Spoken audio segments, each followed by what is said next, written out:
পিতরের ভয় পিতরকে ঈশ্বরকে সরিয়ে নিয়ে গেছিল। পিতরের ভয় পিতরকে পিছিয়ে নিয়ে গেছিল।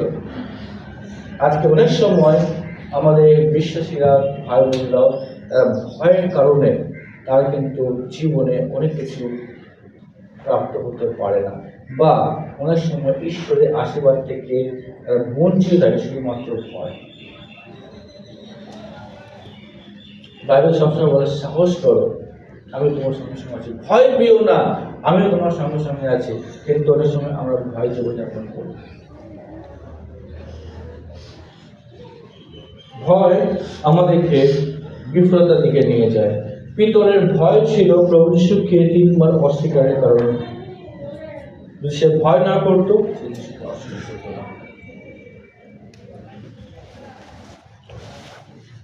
প্রকৃত পশ্চাতাপ আমাদেরকে কিন্তু আবার ঈশ্বরের কাছে ফিরিয়ে নিয়ে আসে। পিতর যিশুকে 3 বার অস্বীকার করেছিল, অস্বীকার করে সে কিন্তু বাড়ি গিয়ে আরাম করে আবার নিজের মতন জীবনযাপন করতে শুরু করে। সে কিন্তু পশ্চাতাপ করেছিল।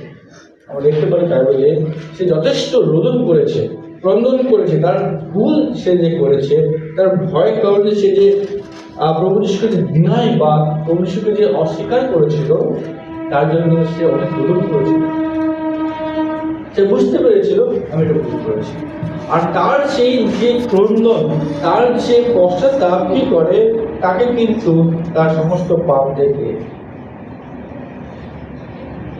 ক্ষমা সে প্রাপ্ত হয়। আর যখন কেউ পশ্চাতাপ করে, যখন কেউ অনুসূচিত হয় তার পাপের জন্য, তখন কি হয়, ঈশ্বরের সাথে তার সম্পর্ক আবার পুনরায় সংবদ্ধ হয়, রিস্টোর হয়, আবার পুনরায় সংযোগ হয়।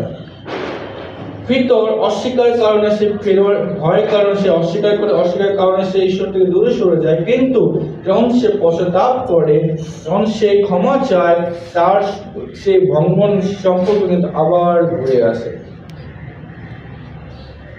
তো পশ্চাতাপ দরকার। হতে পারে আমরা অনেক সময় বিফলতা হয়ে যাই, পড়ে যাই, ভুল করি, তার মানে এটা নয় সেখানে আমাকে থাকতে হবে। পশ্চাতাপ হওয়া দরকার রয়েছে, ঈশ্বরের ক্ষমা করা দরকার আছে।